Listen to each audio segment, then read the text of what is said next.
আসসালামু আলাইকুম। অনেকদিন পর চলে আসলাম ঢাকার বাইরে এসে মনটা খুবই আনন্দে ভরে গেল। আসলে ঢাকার ভিতরে থাকি আমরা, কিন্তু ঢাকার পরিবেশে যেভাবে আমরা চলাফেরা করি, গ্রামের চলাফেরা কিন্তু খুব সুন্দর। আসলে মানুষকে বোঝানো যায় না যে আসলে আমরা কীভাবে কোন পরিবেশে থাকি। একটা পরিবেশ থেকে অন্য পরিবেশে গেলে বোঝা যায় যে আসলে আমরা কোন পরিবেশের ভিতরে বড় হচ্ছি, জীবনযাপন করতেছি। তো গ্রামের পরিবেশটা আসলে অসাধারণ। আমরা শহরের মানুষ, গ্রামে খুব কম যাই, কিন্তু এবার ওই ব্রাহ্মণবাড়িয়া নাসিরনগর উপজেলায় নাসিরনগর থানাতে, তো আসলে নাসিরনগর যে থানাটা, সেই থানায় আমি গেছিলাম আমার ব্যক্তিগত একটা কাজের জন্য।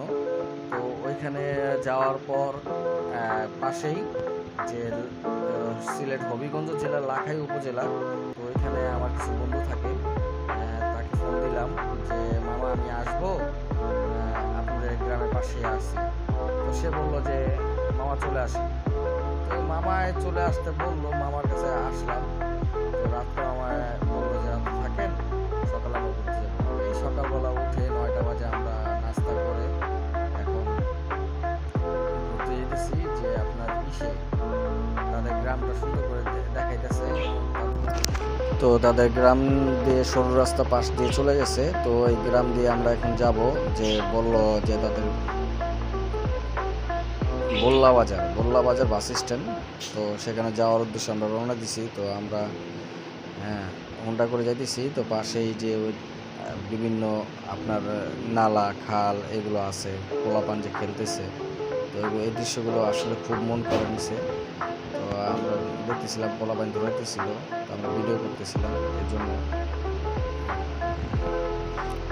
আমরা এখান থেকে সোজা যাইতেছি। যাওয়ার পথে প্রতিমধ্যে একটা বাড়ি করবে। বাড়িটা হলো যে বাংলাদেশের চলচ্চিত্রের একজন নতুন নাকি অভিনেত্রী হয়েছে, তার বাড়ি। তো আমার ওইটাও দেখাইলো। দেখার পর আমরা বলতেছি যে আসলে মামা ফসল তো এনে অনেক বেশি হয়। মামা হাওড়া এলাকাতে ফসলের জমি অনেক বেশি হয়। এখানে ফসল ধান চাষ করা হয় বেশি। তো বর্ষা মাত্র শেষ হয়েছে, তো হাওড়গুলো শুকাইতেছে, ক্ষেত শুকাইতেছে। তো এগুলোকে সব কিছু হইলে ধান কিছু কিছু জায়গায়, সব জায়গায় কিছু জায়গা বলতে আমি যত জায়গায় গেছি সবগুলো জায়গাতেই ধান বোনা শেষ হয়ে গেছে। তো বলল ধানও হইতেছে, পাকা বাকি আছে। তো আগামী 1-1.5 মাসের ভিতরে তাকে পাইকে যাব, পাইকে গেলে তো ওইখান থেকে ধানগুলো উঠে তারা চাল ভাঙাবে।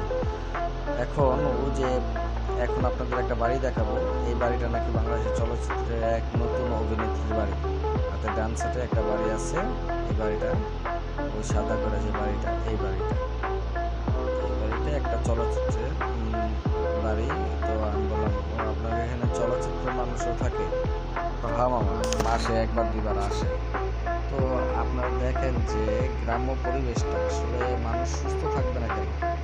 এখানে পরিবেশটাই তো অন্যরকম। গাছগাছালি, তারপরে অক্সিজেন পর্যাপ্ত পরিমাণে পাওয়া যায়,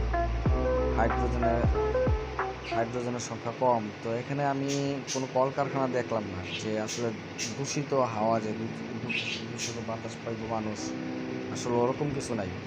পিওর বাতাস। তো পিওর বাতাস খাইতে খাইতে আমরা অলরেডি চলে যেতেছি বল্লা বাজারে গিয়ে ওইখানে আমরা যাব, ওইখানে থাকবো, ওইখানে কিছু সময় ব্যয় করবো, তারপর আমরা অন্যদিকে চলে যাবো।